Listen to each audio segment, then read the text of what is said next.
आयोग के अध्यक्ष श्री सुरेंद्रनाथ वाल्मीकि जी, उत्तर प्रदेश अंबेडकर महासभा के अध्यक्ष प्रोफेसर राम नरेश चौधरी जी, उपाध्यक्ष श्रीमती बीना मौर्य जी,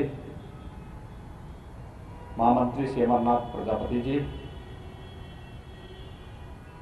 लखनऊ की महापौर श्रीमती संयुक्ता भाटिया जी, डॉक्टर सत्या दोहरे जी, और आज जिस पुस्तक का कुछ देर पहले विमोचन हुआ है, डॉक्टर अंबेडकर और जोगेंद्र नाथ मंडल, इस पुस्तक के संकलनकर्ता सुविख्यात साहित्यकार श्री पवन पुत्र बादल जी, उपस्थित भाइयों बहनों, मैं सबसे पहले भारत माता के महान सपूत भारत रत्न बोधिसत्व बाबा साहब डॉक्टर भीमराव अंबेडकर जी को आज के इस महापरिनिर्वाण दिवस के अवसर पर प्रदेशवासियों की ओर से विनम्र श्रद्धांजलि देते हुए इनकी स्मृतियों को कोटि कोटि नमन करता हूं। वास्तव में इस प्रकार का महान मानव मानवता के उद्धार के लिए कभी कभी ही इस धराधाम पे आकर के अपने व्यक्तित्व से, अपने कर्तृत्व से कुछ ऐसे प्रमाण छोड़ जाता है जो आने वाली पीढ़ी के लिए एक प्रेरणादायी होता है। और निसंदेह बाबा साहब भीमराव अंबेडकर जी ने मानवता के कल्याण का जो मार्ग प्रशस्त किया, उसी का परिणाम है कि पूरा देश और पूरी दुनिया उस महामानव के प्रति कृतज्ञता ज्ञापित करते हुए उनके प्रति विनम्र श्रद्धांजलि और श्रद्धा का भाव, सम्मान का भाव रखता है। आज का ये कार्यक्रम हमारे लिए अत्यंत महत्वपूर्ण है, और महत्वपूर्ण इसलिए कि वैश्विक महामारी कोरोना के बावजूद इतनी बड़ी संख्या में हम लोग एक बार फिर से अंबेडकर महासभा के इस कार्यक्रम में उपस्थित हुए हैं। मुझे याद है अप्रैल में, जब 14 अप्रैल 2020 को हम लोग कार्यक्रम में भागीदार नहीं बन पाए थे। लॉकडाउन के कारण कोरोना संक्रमण को नियंत्रण करने के लिए जो अभियान देश के अंदर प्रारंभ हुआ था, उसी अभियान का वो क्रम था। लेकिन कोरोना पर काफी हद तक नियंत्रण करने के बाद केंद्र और प्रदेश सरकार के द्वारा जो गाइडलाइन जारी की गई है, उस गाइडलाइन के क्रम का पालन करते हुए इतनी भारी संख्या में आप सबकी उपस्थिति बाबा साहब भीमराव अंबेडकर के प्रति अपने श्रद्धा और सम्मान को व्यक्त करता है। मैं इस अवसर पर आप सबका हृदय से अभिनंदन करता हूं। भाइयों बहनों, हम सबको इस बारे में समझना होगा कि बाबा साहब भीमराव अंबेडकर महान बने, लेकिन उनके समकक्ष और उसी कालखंड के दौरान दलितों की आवाज को बुलंद करने वाले श्री जोगेंद्र नाथ मंडल को वह सम्मान नहीं मिल पाया। आखिर क्यों? कोई बात जरूर रही होगी, और ये पुस्तक डॉक्टर अंबेडकर और जोगेंद्र नाथ मंडल उसकी बहुत स्पष्ट व्याख्या करता है, हर एक की आंखों को खोलने वाला है।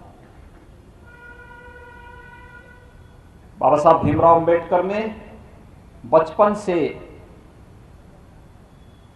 सामाजिक अन्याय झेला, छूत का दंश झेला, अपमान सहा।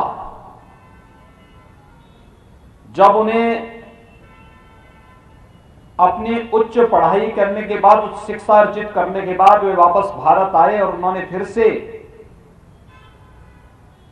अपनी आजीविका के लिए संघर्ष करना प्रारंभ किया, तब भी भेदभाव और सामाजिक अस्पृश्यता उनका पीछा नहीं छोड़ पाई। लेकिन इस सब के बावजूद उन्होंने कभी हिम्मत नहीं हारी। देश के स्वत्व को पहचाना, देश के मूल्यों और आदर्शों के प्रति गहरी निष्ठा रखते हुए देश के अंदर दलितों, वंचितों, गरीबों और समाज के प्रत्येक तबके को आगे बढ़ने के लिए वे निरंतर प्रयत्नशील रहे, स्वयं अपमान झेलते रहे, लेकिन एक बड़े समुदाय को अपमान से बचाने के लिए संघर्ष भी करते रहे। और यही महानता थी कि भारत के अंदर रहकर भारतीयता का सम्मान करते हुए हम लोग भारत के अंदर रहकर के इस समस्या का समाधान करेंगे, भारत के आन मान शान के खिलाफ खिलवाड़ नहीं होने देंगे। इस संकल्प के साथ जो कार्य बाबा साहब भीमराव अंबेडकर ने किया, आज उसी का परिणाम है कि बाबा साहब भीमराव अंबेडकर के नाम पर हर गांव, हर शहर, हर कस्बा, हर वार्ड, हर सरकारी कार्यालय और हर एक स्थान पर बाबा साहब अंबेडकर की स्मृतियां जुड़ी हुई हैं। इस देश का कोई भी जनप्रतिनिधि और कोई भी संवैधानिक पद पर बैठने वाला व्यक्ति अगर शपथ लेता है तो बाबा साहब भीमराव अंबेडकर के द्वारा बनाए गए संविधान की ही शपथ लेकर के वह उस पद को धारण करता है। जब संविधान का सम्मान होता है, ये सम्मान बाबा साहब भीमराव अंबेडकर का सम्मान होता है। जब देश की संवैधानिक व्यवस्था संविधान का पालन करते हुए आगे बढ़ती है, तो ये सम्मान बाबा साहब भीमराव अंबेडकर का भी होता है।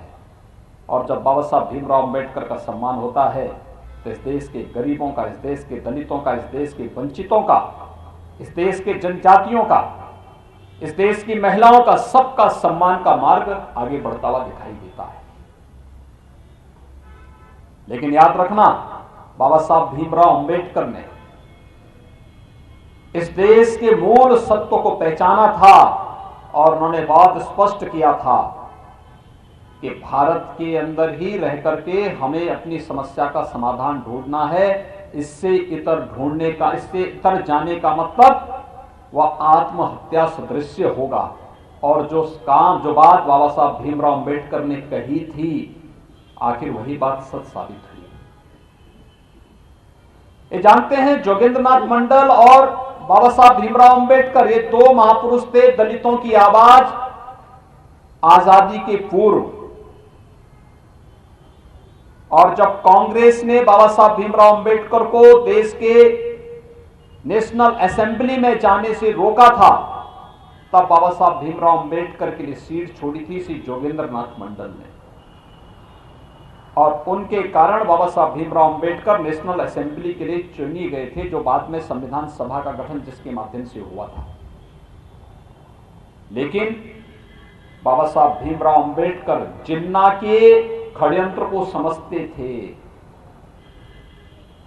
बाबा साहब भीमराव अंबेडकर को हैदराबाद के निजाम ने भी लालच देने का प्रयास किया था। बाबा साहब भीमराव अंबेडकर को जूनागढ़ के नवाब ने भी लालच देने का प्रयास किया था। खैर, जिन्ना तो उनके सामने पहले ही बोल चुका था कि आप पाकिस्तान को स्वीकार कर लीजिए, हम पाकिस्तान का प्रधानमंत्री बना देंगे। बाबा साहब भीमराव अंबेडकर ने कहा, नहीं, भारत मेरी मातृभूमि है, मैं अपनी मातृभूमि के साथ कोई गद्दारी नहीं कर सकता। भारत के अंदर रह करके मुझे भारत के दलितों का, भारत के गरीबों का, भारत के वंचितों के लिए न्याय की इस लड़ाई को एक शिखर तक पहुंचाना है। मैं अवश्य विजयी होऊंगा। आज भाइयों बहनों, दलितों, वंचितों, गरीबों के लिए शासन कल्याणकारी योजनाएं बनाता है तो उसकी पृष्ठभूमि कहीं से प्रारंभ होती है, तो बाबा साहब भीमराव अंबेडकर से प्रारंभ होती है। अगर ये सम्मान मिल पाता है तो बाबा साहब भीमराव अंबेडकर के कारण मिल पाता है। लेकिन उसी समय जिन्ना का सहयोग करने वाले जोगेंद्रनाथ मंडल धोखा खा गए। वे स्वयं अपना सम्मान भी नहीं बचा पाए और साथ साथ पाकिस्तान और बांग्लादेश में रहने वाले दलितों को भी उनके जान के साथ धोखा करके भाग करके स्वयं भारत चले आए। आजाद भारत में कभी भी जोगेंद्रनाथ मंडल को सम्मान नहीं मिल पाया। अगर ये पुस्तक और प्रधानमंत्री जी ने संसद में इसका उल्लेख नहीं किया होता तो जोगेंद्रनाथ मंडल का नाम लोग भूल ही चुके थे। लेकिन बाबा साहब भीमराव अंबेडकर, मैंने आपको जो बताया, हर सरकारी कार्यालय में, हर संवैधानिक शपथ में, हर गांव में, हर कस्बे में बाबा साहब भीमराव अंबेडकर का स्मारक भी है। और भारत ने अपना सर्वोच्च सम्मान भी भारत रत्न के रूप में किसी को दिया तो बाबा साहब भीमराव अंबेडकर को दिया। यानी मातृभूमि के लिए जो भी योगदान देगा उसके प्रति भारत का हर नागरिक कृतज्ञता ज्ञापित इस रूप में करेगा जो सम्मान बाबा साहब भीमराव अंबेडकर को प्राप्त हुआ। और यही नहीं, प्रधानमंत्री मोदी जी ने तो बाबा साहब भीमराव अंबेडकर से जुड़े हुए उन सभी स्थलों को, उनका जन्म मऊ छावनी मध्य प्रदेश में जहां हुआ था, भव्य स्मारक एक तीर्थ बन चुका है। बाबा साहब भीमराव अंबेडकर ने अपना सार्वजनिक जीवन दिल्ली में रहकर के जिस भवन में व्यतीत किया था, वहां पर आप जाइए, कितना विशाल प्रांगण बन चुका है। एक स्मारक बाबा साहब भीमराव अंबेडकर का वो बन चुका है। इंग्लैंड में रहकर के उन्होंने उच्च शिक्षा जीत भवन में रहकर के की थी। भारतीय जनता पार्टी की महाराष्ट्र की सरकार ने और केंद्र की सरकार ने मिलकर के उस पूरे भवन को इंग्लैंड में खरीद करके बाबा साहब भीमराव अंबेडकर की न केवल वहां पे स्मारक बनाया है, बल्कि दलित छात्रों को वहां जाकर के स्कॉलरशिप की सुविधा देकर के उच्च अध्ययन का एक केंद्र के रूप में उसको स्थापित किया है। नागपुर की उनकी दीक्षा भूमि और मुंबई की चैत्य भूमि, जहां पर बाबा साहब भीमराव अंबेडकर का अंतिम संस्कार हुआ था, इस पूरे पंच तीर्थों का निर्माण प्रधानमंत्री मोदी जी के विजन के कारण हो पाया। बाबा साहब भीमराव अंबेडकर को इस सम्मान आखिर कांग्रेस ने और अन्य दलों ने क्यों नहीं दिया? आज आप देखते होंगे प्रधानमंत्री मोदी जी की एक एक स्कीम जब निकलती है तो उस स्कीम का आधार कौन होता है? वही वंचित होता है, वही गरीब होता है, वही दलित होता है, जिसको वोट बैंक तो बनाया गया लेकिन जिसके हित में ईमानदारी पूर्वक कोई कार्य नहीं हुए थे। आज प्रधानमंत्री आवास योजना में उत्तर प्रदेश के अंदर हम 35 लाख गरीबों को एक एक आवास, प्रधानमंत्री आवास उपलब्ध करा रहे हैं। आप हर गांव में जाकर के देखिए, आपको गरीबों के, दलितों के मकान प्रधानमंत्री आवास योजना में बनते हुए दिखाई दे रहे होंगे। कोई भेदभाव नहीं। नारी गरिमा का प्रतीक, स्वास्थ्य के प्रति हर व्यक्ति को हम जागरूक कर सके। स्वच्छ भारत मिशन में देश के अंदर 10 करोड़ गरीबों के लिए बना एक एक शौचालय, यह हर गरीब और हर दलित के सम्मान की रक्षा का भी माध्यम बना। हर गरीब, हर दलित के घर में जलने वाला रसोई गैस का चूल्हा, हर दलित और हर गरीब के घर में जलने वाला बिजली का लट्टू, बिजली का बल्ब, हर गरीब और हर दलित को मिलने वाली आयुष्मान भारत में 5 लाख रुपए की स्वास्थ्य बीमा का कवर, हर गरीब को मिलने वाला राशन, ये सभी योजनाएं पहले से चली आ रही हैं। प्रधानमंत्री मोदी जी ने 2014 के बाद से लगातार इन योजनाओं को आगे बढ़ाने का काम किया, इन योजनाओं को लागू किया और आज मैं कह सकता हूं हर गरीब के सम्मान की रक्षा करने के लिए केंद्र और प्रदेश सरकार पूरी प्रतिबद्धता से कार्य कर रही है। तो इसकी पृष्ठभूमि में जब हम लोग जाते हैं तो ये सब बाबा साहब भीमराव अंबेडकर की प्रेरणा है, जिस प्रेरणा से हम लोग एक ऐसे समाज की रचना, जो भारत के संविधान जिसके बारे में हमें प्रेरित करता है, उस कार्यक्रम को आगे बढ़ा पाते हैं। अभी मैं जब यहां बैठा था, हमारे अनुसूचित जाति जनजाति वित्तीय विकास निगम के अध्यक्ष और अंबेडकर महासभा के अध्यक्ष श्री लालजी प्रसाद निर्मल जी ने जो बातें यहां पर कही, उन्होंने कुछ बातें यहां पर कही। शहरी इलाकों में अगर किसी के पास जमीन का टुकड़ा है या जमीन का थोड़ा भी भाग है या पुराना मकान है, प्रधानमंत्री आवास योजना में उसको कवर किया जा सकता है। प्रधानमंत्री आवास योजना में 2.5 लाख रुपए उस परिवार को केंद्र और प्रदेश सरकार मिलकर के दे रही है, और मुझे लगता है कोई भेद उसमें किसी के साथ नहीं। हर दलित को, हर गरीब को ये सुविधा उपलब्ध कराई जा रही है। ग्रामीण क्षेत्र में हम लोगों ने पहले व्यवस्था बना दी है कि अगर कोई दलित, कोई गरीब पहले से ही किसी ग्राम पंचायत की भूमि पर, अगर वह आरक्षित श्रेणी की नहीं है, वहां पर मकान बना के रहता है, तो उसको कोई छेड़ेगा नहीं, उसका मालिकाना हक उसी को उपलब्ध करवाने का कार्य होना चाहिए। लेकिन अगर आरक्षित श्रेणी की भूमि है तो फिर उसको कहीं पर पहले भूमि उपलब्ध कराओ, प्रधानमंत्री आवास उपलब्ध कराओ, और ऐसा उपलब्ध करवाने के बाद तब उसकी सहमति से ही फिर वहां से उसका वह अतिक्रमण हट पाएगा, जब उसको मकान मिल जाएगा, जमीन मिल जाएगी। तीसरा, स्वामित्व योजना। अब तक होता क्या था, ग्राम पंचायत की भूमि किसी गरीब को, किसी दलित को मिल गई, लेकिन उस भूमि का मालिकाना हक उसको नहीं मिल पाता था। वह चाहता कि अगर बैंक से मैं लोन ले सकूं, नहीं ले सकता था। अब प्रधानमंत्री मोदी जी ने स्वामित्व योजना भी प्रारंभ कर दी है, जहां पर जिसका मकान है उस मकान का कागजों में नाम भी उसी व्यक्ति के नाम पे चढ़ जाएगा, और अगर वो चाहेगा तो अपने उस जमीन को गिरवी रख करके बैंक से लोन लेकर के अपना कारोबार भी आगे बढ़ा सकता है। यह सुविधा प्रदेश के अंदर लागू कर की जा चुकी है। स्वामित्व योजना, इसको तेजी के साथ आगे बढ़ाने का कार्य किया जा रहा है। भाइयों बहनों, सबका उद्देश्य, प्रधानमंत्री मोदी जी का उद्देश्य हो या प्रदेश की सरकार का है, हमारे मंत्रीगण हैं, सभी लोग एक ही उद्देश्य के साथ काम कर रहे हैं। हम लोगों ने संविधान की शपथ ली है। मैं मानता हूं कि सामाजिक अस्पृश्यता का भाव ये मानवता के लिए सबसे बड़ी चुनौती है, और ये मानवीय सृष्टि के साथ सबसे बड़ा अन्याय है। इस अन्याय के खिलाफ पूरे समाज को मिलकर के लड़ना होगा। कोई भेदभाव नहीं होना चाहिए,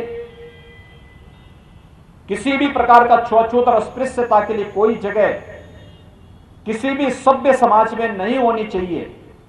एक भेदभाव से मुक्त, छुआछूत और अस्पृश्यता से मुक्त एक ऐसे समता मूलक समाज के निर्माण का भाव, जो बाबा साहब भीमराव अंबेडकर ने अपने संविधान में भी इस बात को उल्लेख करके कहा।